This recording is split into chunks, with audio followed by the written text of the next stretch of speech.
Isang tricycle driver si Ronel. 30 anyos na siya, ngunit wala pa ring asawa. 12 taon na siyang namamasada ng tricycle na pinamana pa sa kanya ng kanyang ama na sumakabilang buhay na nung 18 taong gulang pa lamang siya. Mag-isa siyang naninirahan sa lumang bahay na iniwan sa kanya ng kanyang mga magulang. Wala na rin kasi ang kanyang ina at nauna pa itong namatay sa kanyang tatay. Walang bisyo ang binata na hindi siya naninigarilyo lalo na ang uminom. Nagtataka nga ang karamihan kung bakit sa edad niyang iyon ay hindi pa siya nag-aasawa. Talagang wala pa siyang nahanap na pwede niyang maging asawa.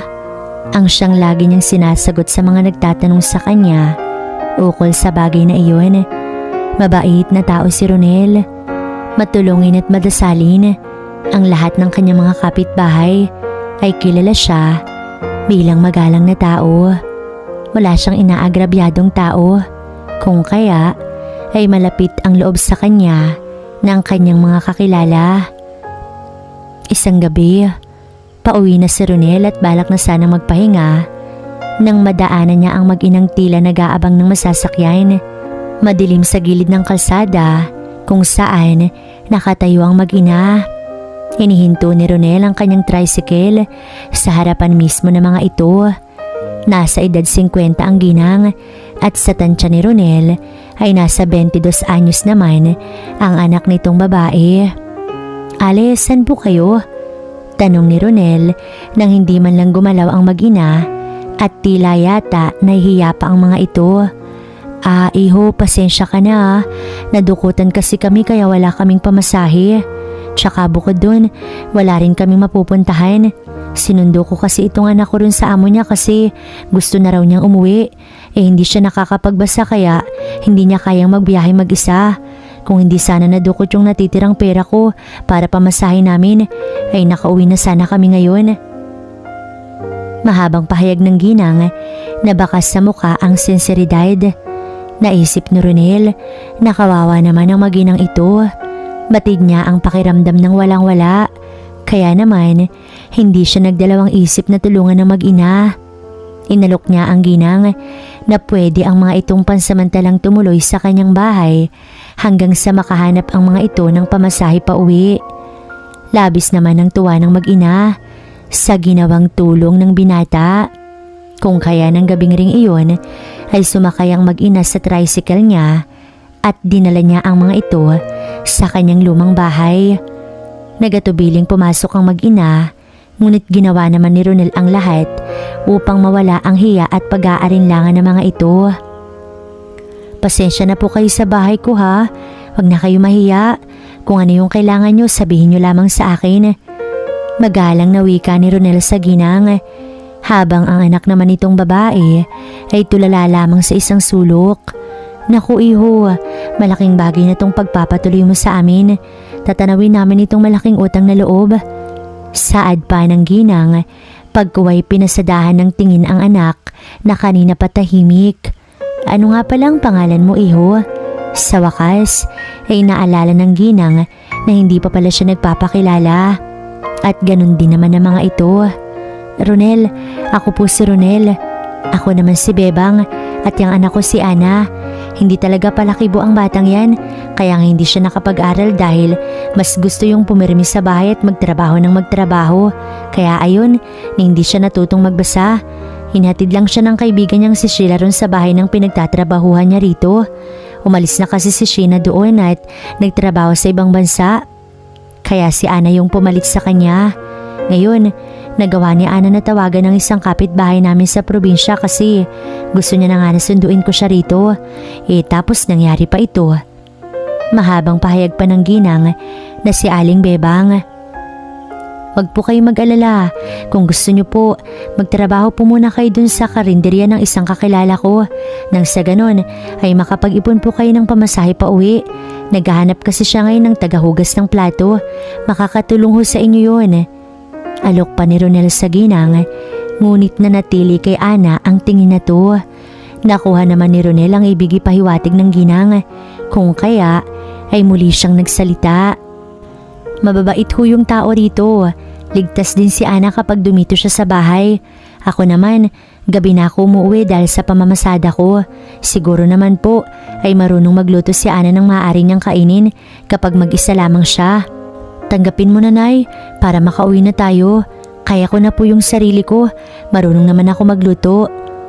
Sa kauna-unahang pagkakataon ay narinig ni Ronel ang boses ni Ana.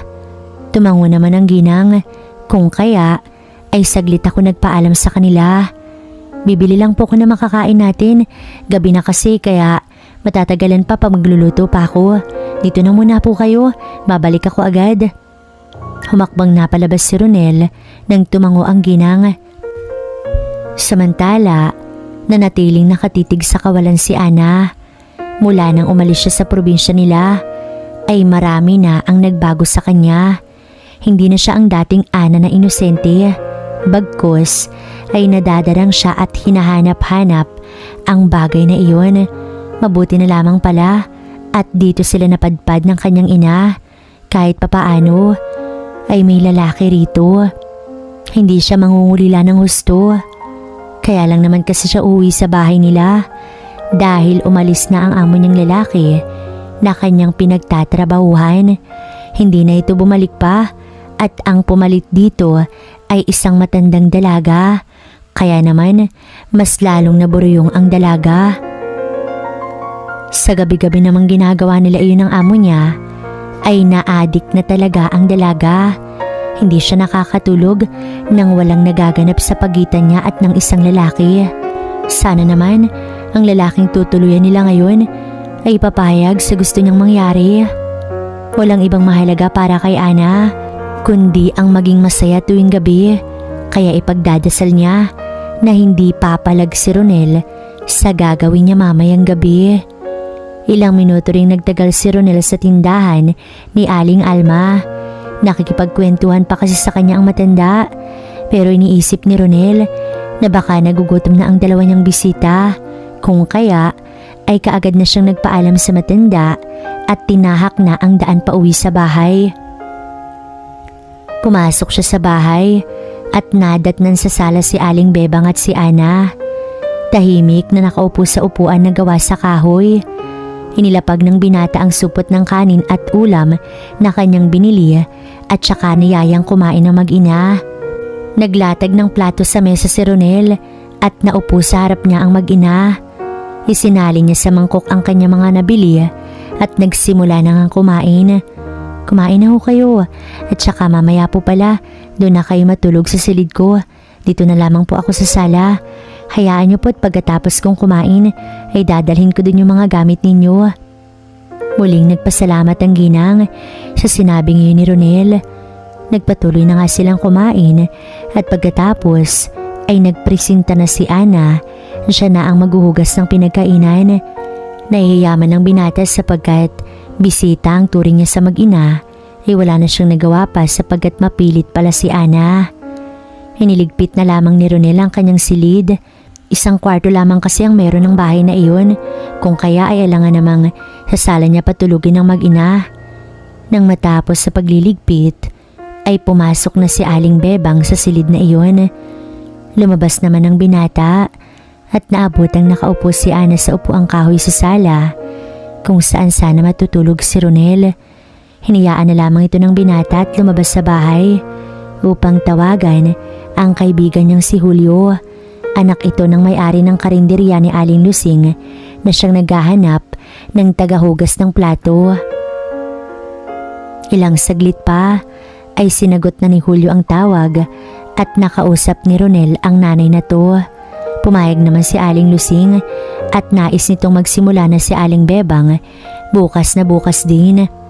Natuwa si Ronel kung kaya ay muli siyang pumasok sa loob upang sabihin kay Aling Bebang ang magandang balita. Habang si Ana naman ay tahimik na nakikinig sa pag-uusap ng kanyang ina at ni Ronel, naisip ng dalaga kung bakit tila yata sobrang tagal ang tukin ng kanyang nanay. Atat na atat pa naman siya na muling maranasan ang bagay na iyon. Sinabi ni Ronel sa nanay niya na pwede na nga raw itong magsimula bukas sa karinderya. Kung kaya naman, tuwang-tuwa ang kanyang nanay.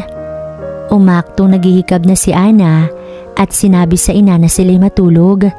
Nauna pa siyang pumasok sa silid at ilang saglit pa nga ay sumunod ang kanyang nanay.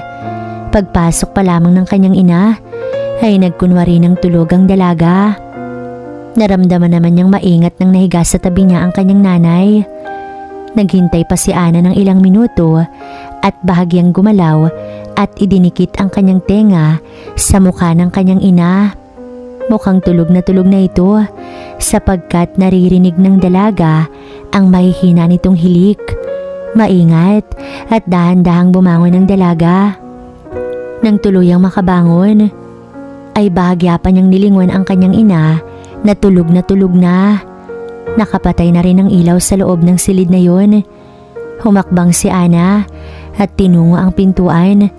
Nakasara iyon kung kaya ay nag-isip ang dalaga kung paano yun buksan nang hindi nakakagawa ng ingay.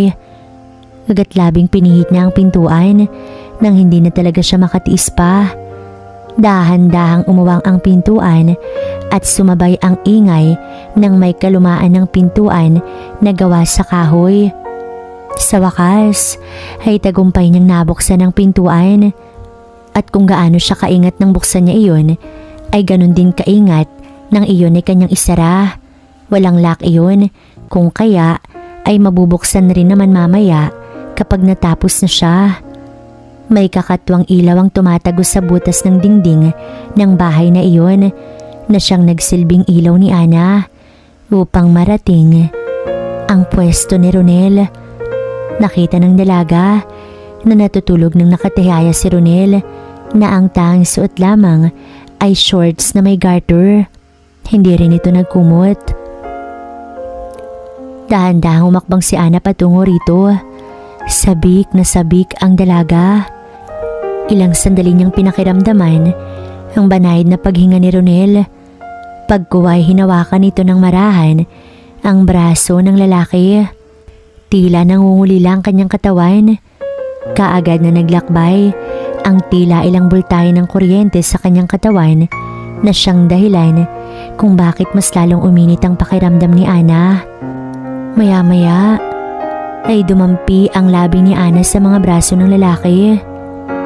Ilang sandali pa ay narinig ng dalaga ang biglang pagtawag ng kanyang nanay. Mabilis na nag-ayos si Ana. Sigurado naman ng dalaga na tulog ang binata. Lumayo siya sa tabi ni Ronel at pumwesto sa may pintuan. Hindi nga nagtagal at lumabas sa silid ang kanyang ina. Nakita siya nito kung kaya ay sinabi niya rito na umihi lamang siya sa labas. Napilitan na siyang pumasok sa silid at nakasimangot na nagtalukbong ng kumot. Nabitin siya. Bitin na bitin kung kaya ay panay ang buntong hininga. Anak, ayos ka lang ba? Bulong sa kanya ng kanyang ina na nasa likuran lamang. Opo nay, matulog na ho kayo. Yun lamang at pinilit na lamang ni Ana na matulog. Samantala, nililis ni Ronel ang kumot na tinakip ni Ana sa kanyang harapan. Oo, gising na gising ang binata. Habang si Ana ay nagdadasal kanina, nagulat siya sa ginawang iyon ni Ana. Pero sa kabila nun, ay talaga namang nagustuhan niya. Parang biglang pinasukan ng libo-libong demonyo ang kanyang isipan. Hindi lubos maisip na gagawin iyon ni Ana.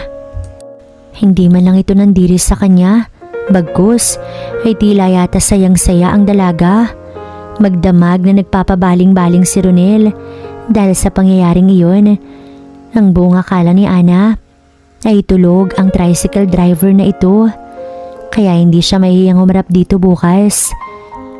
Ngunit ginising na ni Ana ang makamundong pangangailangan ni Ronel bilang isang lalaki. Ang karanasan na iyon ay hindi niya malilimutan at maaari pa ngayon madugtungan.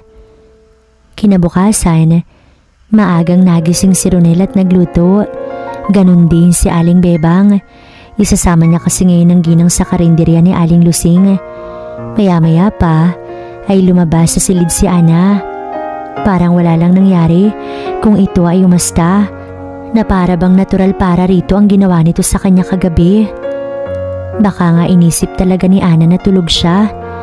Gustong matawa ni Ronel sapagkat may tinatago palang kakaiba ang tahimik na anak ni Aling Bebang. Sabay nang kumain si Aling Bebang at Ronel. Hindi sumabay sa kanila si Ana at kakain na lamang daw ito mamaya. Pagkatapos kumain ay umalis na si Ronel at si Aling Bebang. Naiwan naman si Ana sa bahay. Pakiramdam ni Ana ay sobrang bagal ng oras.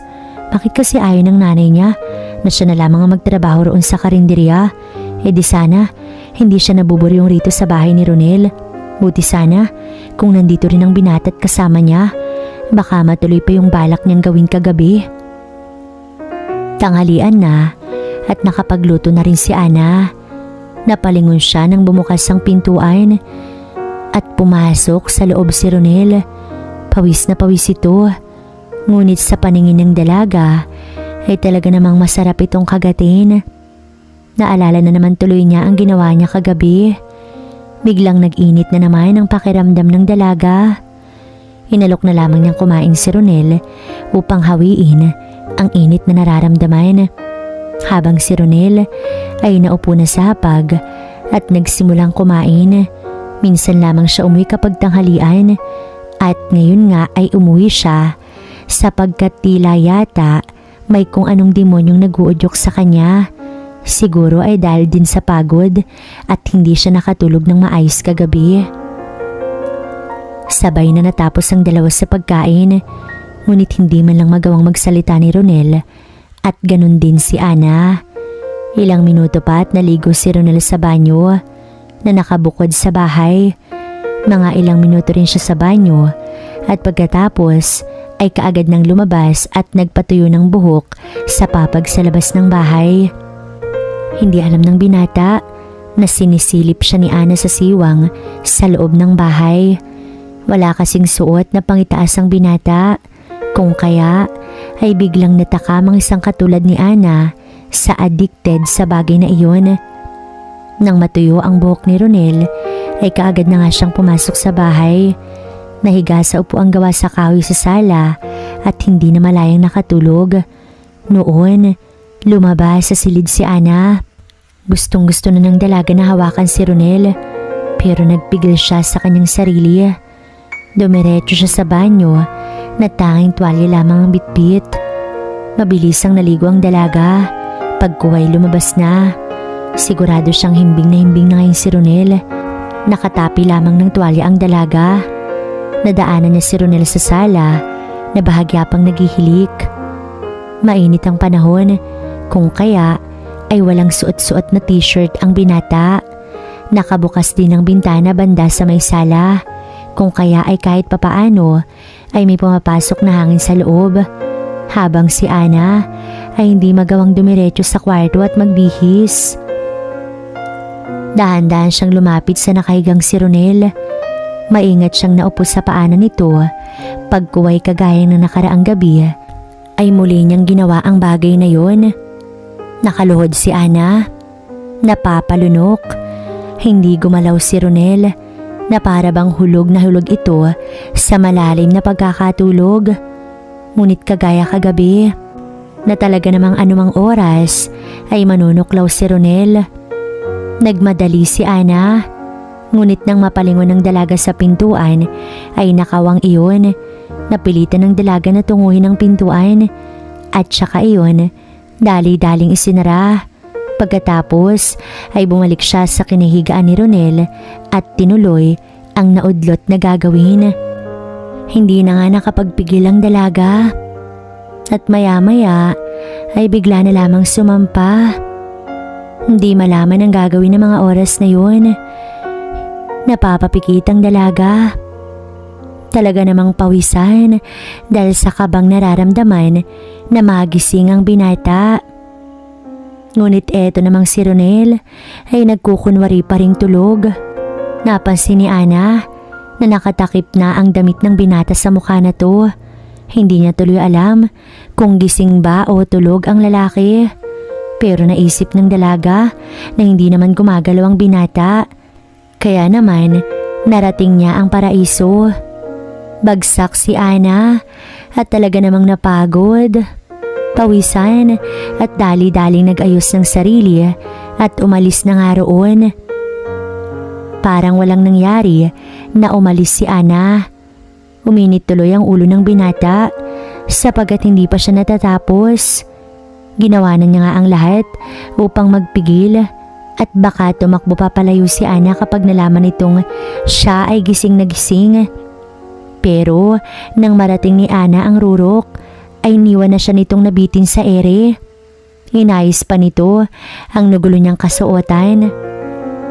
Naririnig pa ng binata ang pagkanta ni Ana sa loob ng kanyang silid na para bang sobrang ganda ng araw na to. Sino ba naman ang hindi mapapakanta sapagkat ito ay nakarating sa rurok samantalang si Ronel ay hindi. May araw ka rin sa akin. Sa isip ng binata, ang dati niyang ugali na Maginoo ay biglang nawala nang siya ay nakatikim ng putahe ng may kapal. Wala na ngayong ibang iniisip si Ronel kundi ang maangkin si Ana. Sumapit ang gabi at dumating na ang nanay ni Ana galing sa karinderya ni Aling Lusing.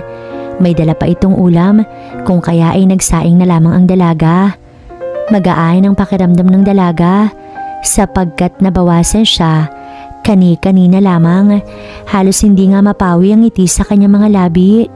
Iniisip ni Ana kung makakaisa pa kaya siya mamaya. Siguro pwede kapag madaling araw. Sigurado ang dalaga. Natulog na ang kanyang nanay. Iniisip pa lamang ni Ana ang bagay na iyon ay talaga namang natatakam na. 7:00 ng gabi nang sila ay naghapunan. Panaka-naka ay nagkukwento ang kanyang ina tungkol sa karinderya kung saan ito pansamantalang nagtatrabaho.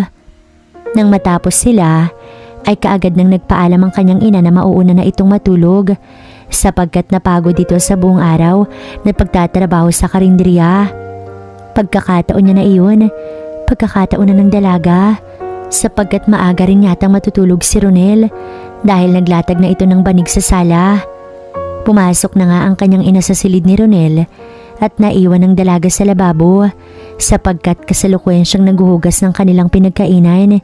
Sinadya ni Ana na bagalan ng paghuhugas ng sa ganon kapag pumasok siya sa tinutulugan nilang silid ay himbing na ang kanyang nanay. Nalingon na naman niya si Ronel na patigilid ng nahiga. Lihim na nagdasal ang dalaga na sana tumihaya ulit ang binata mamaya nang sa ganon ay malaya niyang magawa ang ginawa niya kaninang tanghali. Ilang saglit pa ay tapos na nga sa paghuhugas ng plato si Ana kung kaya ay nagpunas na siya ng kamay sa nakasabit na pamunas malapit sa lababo. Nakapatay na ang ilaw sa loob ng silid ni Ronel kung saan natutulog ang kanyang nanay. Ganon rin sa sala, ngunit pumapasok pa rin doon ang ilaw na nanggagaling sa kusina. Kung kaya ay nakikita pa ni Ana si Ronel mula roon sa kusina. Naglakad na ang dalaga at hinayaang nakabukas ang ilaw sa kusina. Tinungo muna niya ang silid ni Ronel at nakita roon ang himbing na nga na kanyang ina. Ngunit hindi pa pwedeng lumabas ang dalaga sapagkat baka gising pa si Ronel. Kailangan muna niyang tiyakin na himbing na nga rin ito. Pumatak ang 10:00 ng gabi at kasabay noon ang pagbagsak ng malakas na ulan sa yerong bubong ng bahay na iyon ni Ronel. Mas lalong na-excite ang dalaga sapagkat masarap makipaglaro sa apoy kapag ganoong malakas ang ulan. Dahan-dahang nilingon ni Ana ang kanyang ina at malakas na ang paghilik na to. Tanda na bagsak na talaga ito at tulog na. Tumayo na si Ana at tinungo ang nakaawang ng pintuan. Iniwan niya kasi nakaawang ang pintuan nang sa ganon ay hindi siya mahirapang makalabas. Nakiramdam muna siya sa sala. Gawa ng ilaw sa kusina ay nababanaag niya ang ngayon nakatihayang si Ronel. Laking pasalamat ng dalaga sapagkat tumihaya ito ng higa. Dahan-dahan siyang lumapit sa gawin ng lalaki. Saglit niya itong tinitigan at pilit na binabanaag kung himbing na nga ang pagkakatulog na to. Sa mukha ng binata ay mukhang himbing na nga ito. Kung kaya ay dahan-dahan nang nagdasal si Ana. Lingid sa kaalaman ni Ana, nagising pala si Ronel. Nakikiramdam lamang siya sa bawat kilos ng dalaga. At maya-maya pa ay sumampa nga si Ana. Hindi na naman napigilan ng sarili. Tila uhaw na uhaw ang dalaga. Napapapikit si Ana dahil sa tinatamasa ng mga oras na iyon. Hinayaan niyang pakawalan ng kanyang nararamdaman. Halata ang pagkauhaw ng dalaga. Wala na siyang pakailam ng mga oras na iyon dahil na rin sa panggigigil. Ilang sandali pa ay hingal ang dalaga. Hanggang sa marating nito ang rurok. Batid ni Ronel kung ano na ang susunod na gagawin ni Ana. At hindi siya papayag na basta-basta na lamang itong tatayo. Kung kaya ay pinigilan niya ito. At hindi rin naman nagtagal ay narating ni Ronel ang rurok. Lupaypay na binitawan ni Ronel si Ana. Hindi inaasahan ni Ana na nagawa yun ni Ronel habang ito ay tulog. Oo, tulog na tulog ang binata. Akala pa naman niya kanina ay nahuli na siya na to. Yun pala ay iniisip nitong nananaginip lamang ito. Tumayo na ang dalaga at pumasok sa silid upang matulog. Masyado siyang napagod. Kinaumagahan, nagising si Aling Bebang. Ngunit hindi si Ronel. Hindi mo na siya mamamasada ngayong araw at nagdahilan na lamang na masama ang kanyang pakiramdam. Ang totoo niyan ay nakulangan pa siya sa mga nangyari kagabi.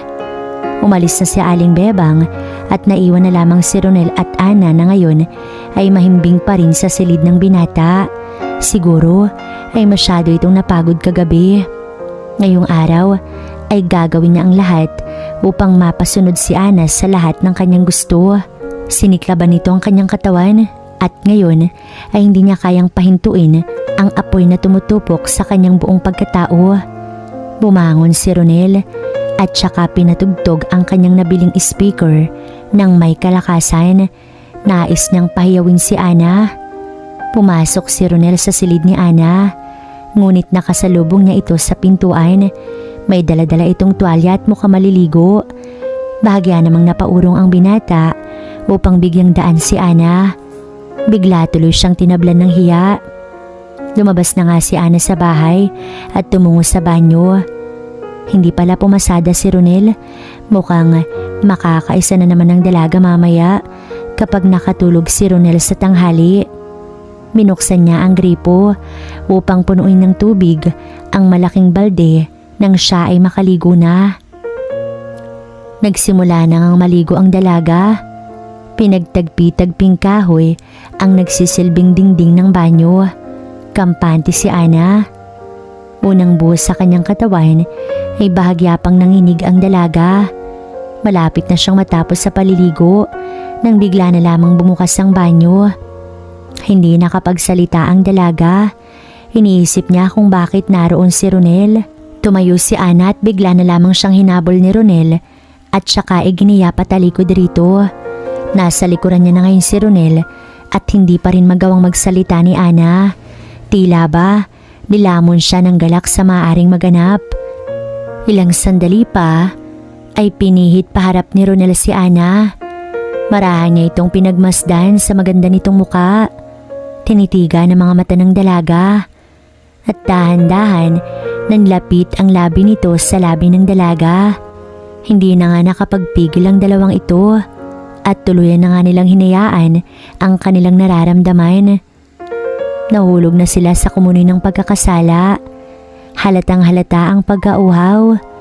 Napapapikit ang dalawang ito at talaga namang pawis na mga oras na iyon dahil sa kanilang tinatamasa. Parehas nagigil at parehas na hingal ilang sandali.